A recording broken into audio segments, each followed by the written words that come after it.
Lecture 4. Lecture 4 is possibly the most valuable bit of information I can give to someone else, and that is a list of best books I have come across on the subject. I've picked out 12 headings or clusters of books, which I will talk about as I go along. These books may be a single author or a group of books. The list is a personal selection of mine. I've had to leave many wonderful books out because I've had to draw the line somewhere. Now, half of this list is autobiographical or semi-autobiographical, because I've always believed that whereas these ideas are general to everybody, it is people's particular stories and what happened to them that I certainly have found most interesting and personally very useful. Each person is unique, with their own burning questions and their own learning curve, and any book is bound to touch a person in its own unique way. Now, at number 1, I think it has to be Autobiography of a Yogi by Paramahansa Yogananda, who lived between 1893 and 1952. Now, I think that this book, which was published in the 1940s, is the most extraordinary account of a mystic's life ever written. I've never come across anything like it in the literature. It's been translated into 16 languages and has been a perennial bestseller. The reason it's a bestseller is that it's a very unique account and has many miraculous happenings that are on record there, which almost make it like reading a book like the New Testament. Yogananda was the first great Indian mystic to live in the West for an extended period. In fact, in the USA from 1920 to 1952. And Evans Wentz, who was the author of the Tibetan Book of the Dead, the Western translation of it, he described this book as follows.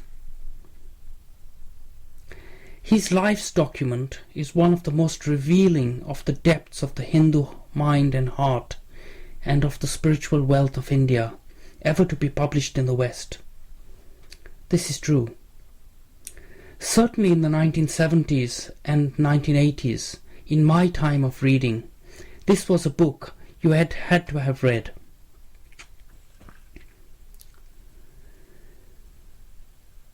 The next teacher I wish to cover is George Ivanovich Gurdjieff. I regard him as one of the greatest mystics or teachers of the 20th century, and there's actually a very large amount of literature on him. It's quite possible there are as many as 100 books written about him. I have picked 3 books which I think will be a very good introduction to him. The first is In Search of the Miraculous, written by P.D. Ouspensky, published in 1950. This book is quite interesting because Ouspensky was a pupil of Gurdjieff between 1918 and 1922.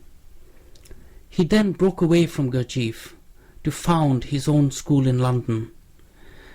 But on his deathbed, a manuscript was found which appeared to be a verbatim account of his 4 years of being a pupil of Gurdjieff's. This manuscript was read out in Russian to Gurdjieff, who said that this was an accurate account of his teachings, and it could be published eventually. This book is one of the all-time greats. The second book on Gurdjieff is Meetings with Remarkable Men, written by Gurdjieff himself, and first published in 1963. It gives you an account of the man's life and many things about him. This is a lovely book to read. The third book is Boyhood with Gurdjieff and Gurdjieff Remembered.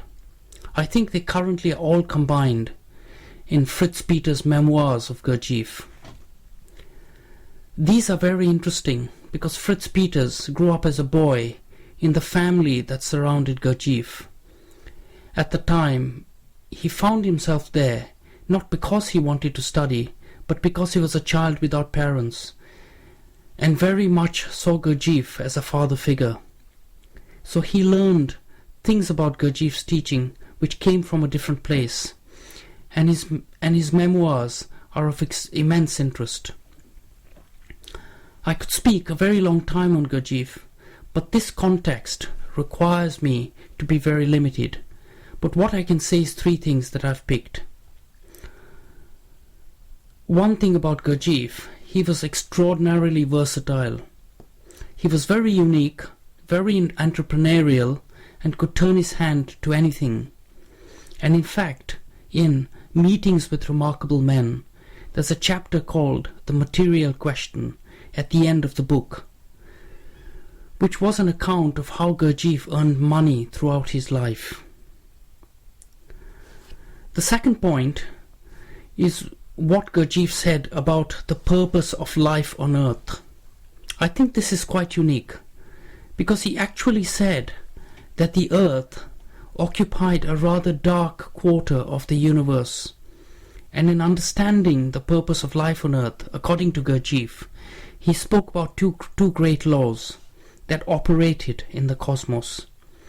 One was the law of three, a kind of law of triads, and the second, the law of seven, which said that all processes that occurred on a microcosmic to macrocosmic scale did not occur in a linear fashion, but occurred with particular ups and downs, and these corresponded to the mi and fa and the si and do in the normal piano octave. Earth occupied a particular place in this octave, and the film of organic life that covered the earth was meant to deal with this particular aspect of the law, and really the organic film of life received energies from the cosmos and created energies to send back to the cosmos. Now people, whether they lived or died, served this law, and this is quite a unique aspect really of what he said about the purpose of life. Third, Gurdjieff denied that people actually had free will. We think that we organize our lives, plan our lives, we organize it along conscious principles, we have a control over our future, and that we have free will. Gurdjieff said people have none of these things. In fact, life was what happens when we are busy making other plans. A deep understanding of this fact helps one approach his teaching. Now, the next section is about the Buddhist masters. I've divided these into two, the Dalai Lama and the others. Now, the Dalai Lama occupies a very special place because he's not just a Buddhist monk or a Buddhist teacher, he's also one of the world's greatest spiritual icons. He's a New Age guru, and because of his political role, I think he's the closest thing the world has to a Mahatma Gandhi. All his teachings and in his books, like for example In My Own Words, which came out in 2008, he has explained Buddhism in terms understandable to believers and non-believers alike. And I really think things will change with China, and he could well become a kind of pope there. Because there is actually a big Buddhist revival in China. It must be remembered that China for 600 years was a Buddhist country, and the Buddhist psyche and the Taoist psyche is deeply embedded in the Chinese people. And the faith in communism is actually very short. It's less than 100 years. And already things are changing. It'll take time, because it's not by bread alone that man lives. And there's every reason to believe that the ordinary Chinese people will embrace the Dalai Lama, even though The political masters do not. Now the other Buddhist masters. These other people are teachers of Buddhism in the West, such as Thich Nhat Hanh, who has written about 50 books on the subject, such as The Miracle of Mindfulness and many other works. The second teacher is Sogyal Rinpoche, who wrote a very classic book called The Tibetan Book of Living and Dying. And when it was first published in 2002, it was a runaway bestseller, and it's considered as one of the great spiritual classics of all time. It was a must-have for anybody at that time. Anybody that was interested in these sorts of things would have purchased a copy. The third teacher I'd like to speak about is Ajahn Sumedho, who again, his talks, his books, and he as a person are just extraordinary. Living in Britain, I've had the good fortune of actually listening to him speak live. And his talks are all actually available as free downloads on the internet. And these I cannot recommend enough. The other teacher I'd like to cover is Jack Kornfield, who wrote A Path with Heart, and is a foremost Buddhist teacher in America. One of the things he produced is a DVD, The Beginner's Guide to Meditation, which is really excellent. Jack Kornfield's Institute has also collated a library of Buddhist talks called Dharma Seed. These are available free on the internet. The next teachers I'd like to cover are Eckhart Tolle and Krishnamurti. Now neither of these need any introduction. Eckhart Tolle is probably the most well-known mind-body-spirit teacher in the world today.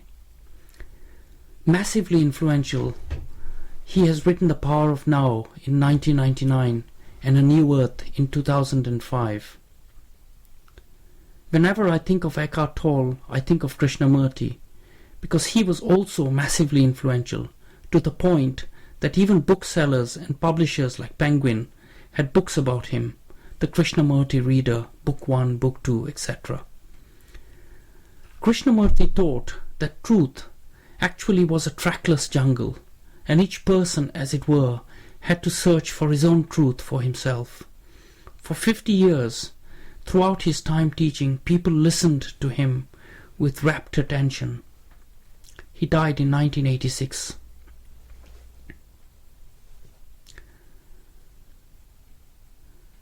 The next books I'd like to cover are the Agora Trilogy by Robert Svoboda. Robert Svoboda was an American that went off to India and found himself studying Ayurvedic medicine in the 1970s. And that's where he came across a person in the city of Bombay, now Mumbai, called Aghori Vimalananda, who became his teacher or mentor. Vimalananda died in 1983, and it fell to the task of Robert Svoboda to record their time together.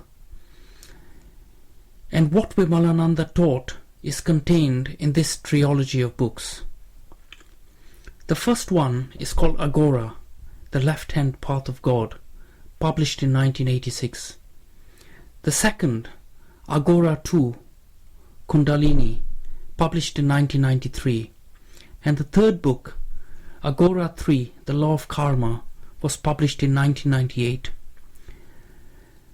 This collection, I think, is a unique work that has been meticulously written, and in my opinion is probably one of the most important books written on Indian mysticism in the last 50 years. It contains keys to the understanding of Indian mysticism, such as Tantra, Karma, Ranubandhana, which I have not found elsewhere. It also contains a unique interpretation of something called the esoteric Ramayana. Now, the word Ramayana would be known to anybody within the Hindu world, but not to those outside the Hindu faith. I have to say, personally, that I have read the books chapter by chapter, line by line, a few times, They are very intriguing and very like reading Carlos Castaneda's books on the teachings of Don Juan.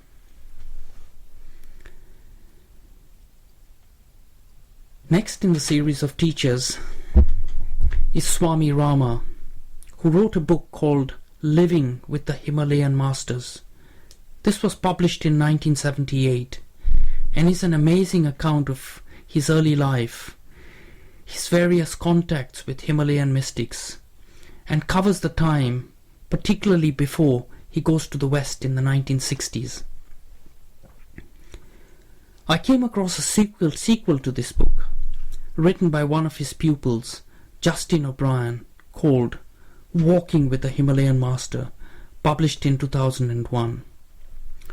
Justin O'Brien met Swami Rama in 1972 and became his disciple, and after Swami Rama's passing, he went on to write a splendid memoir of their time together. This is a very interesting account of the journey of a Western disciple in a Western setting of an Indian teacher.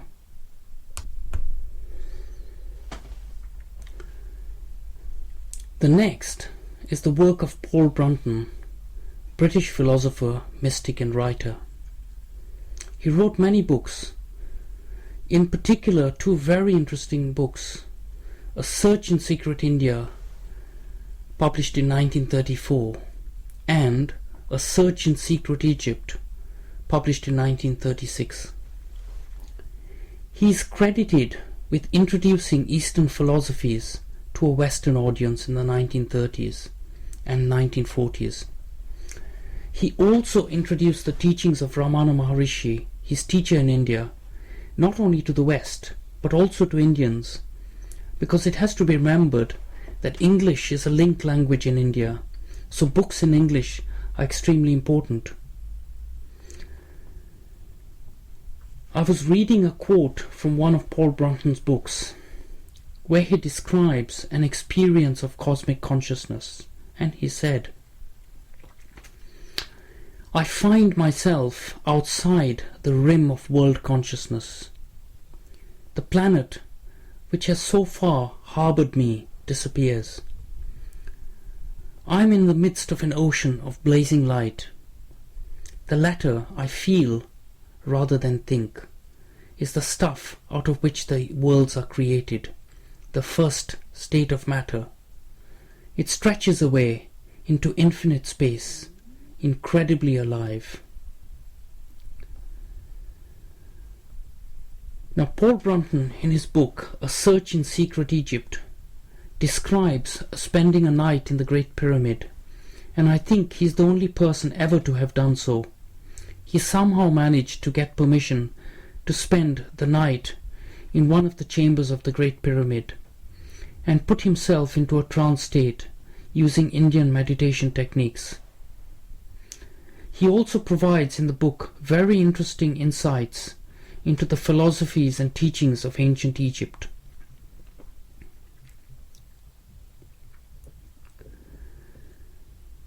Now, the next book is Witness by John Bennett.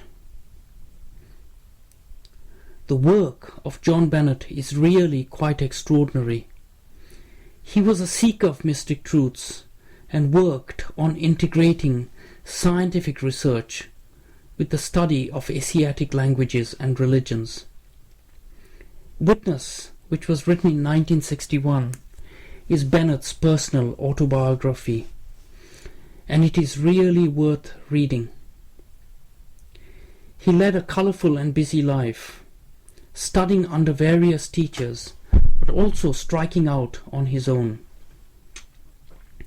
He never stopped searching and experimenting until the very end of his life. One of the things about him is that, in the last 15 years of his life, he became very involved in the study of the concept of the Parousia, the second coming of Christ, which is like the end of the world. It's like 2012, according to the Mayan calendar. He came to try to understand what these teachings meant, and he didn't believe that the world would end with a bang. But it heralded a change, where new forces would come into the world and new things would develop. Anybody who is involved in New Age study and new thinking of how the planet works would do very well to study what Bennett has had to say about the subjects, because Bennett was a mathematician and scientist and was interested in how systems operated. His writings seek to combine science and mysticism. It is clear that the world will receive the fate that it is going to have. But all disasters have another side, because they give rise to new ideas and new things. In fact, Bennett said, it was ideas that changed the world, but these things take time. When I was studying and thinking about what I was going to say about Bennett, by a strange coincidence, the book, The Holy Science, written by Swami Sri Yukteswar in 1898, fell into my lap. Now, Swami Sri Yukteswar was the teacher of Paramahansa Yogananda, who I talked about earlier as the #1 book. In this book, The Holy Science, Swami Yukteswar came up with a different theory of how the earth would evolve. Anyone familiar with Indian philosophy will know the concept of the yugas. The Satya Yuga, the Golden Age, the Silver Age, the Bronze Age, and the Iron Age. It is believed that these are cycles of time that occupy maybe millions of years. And it is a belief that we are perhaps at the bottom of the pit, something called Kali Yuga. Sri Yukteswar, through his particular study of Indian astrology and Indian scriptures, said that the people that had these ideas were actually wrong, and he recalculated certain things. He actually said something that was very interesting. Our solar system and our sun, according to Indian concepts, has a kind of another twin sun, and they revolve around each other, and the solar system will go through a cycle of 24,000 years, of which 12,000 is an up cycle and 12,000 is a down cycle. In the diagram on the slide, I've tried to explain what Sri Yukteswar has said, and it would seem that the solar system revolves around a kind of spiritual hub called Vishnu Nabhi. And as it comes close to this hub, the Golden Age, things are very spiritual, and as it goes further and further away, things are more material. Sri Yukteswar's calculation was, in fact, that we are currently in an upcycle. He calculated that Kali Yuga, the bottom of the pit, occurred approximately in AD 499, and after that it started to go up. So we are roughly in about 300 or something years Dwapara Yuga, or the Bronze Age. And we are in an upcycle towards Satya Yuga, so it's kind of an upbeat story. Now, according to Indian astrology, we are currently in the house of Leo, then we go into Cancer, and each cycle is 2000 years. So it is the opposite of the age of Aquarius. The next person is Deepak Chopra. Now, Deepak Chopra has written a large number of books, all excellent. I think The 7 Spiritual Laws of Success is quite exceptional and inspirational. He has also written another book called Life After Death, the Book of Answers. And this is an example of Deepak Chopra's ability to discuss a very difficult subject. The next book is Hidden Journey by Andrew Harvey, written in 1991. This is an incredible story and incredibly well written. The story starts in 1977 in South India, where in 1978 Andrew Harvey meets a young Mother Meera. He then describes the journey and experience with her in the ensuing few years. It was in fact this book that put Mother Meera on the map. Now the next set of books I'd like to cover is 3 books that I think are very useful. The first is called Sufism, Its Saints and Shrines, written by John Subhan in 1938. It's a methodical account of Sufism, particularly in the Indian subcontinent, and is a history of the various orders, etc., a must for anyone researching Islamic mysticism. The other two books I recommend are Eastern Philosophy for Beginners, written by Jim Powell in 2000, and Buddha for Beginners, written by Jane Hope and Borin Van Loon in 1994.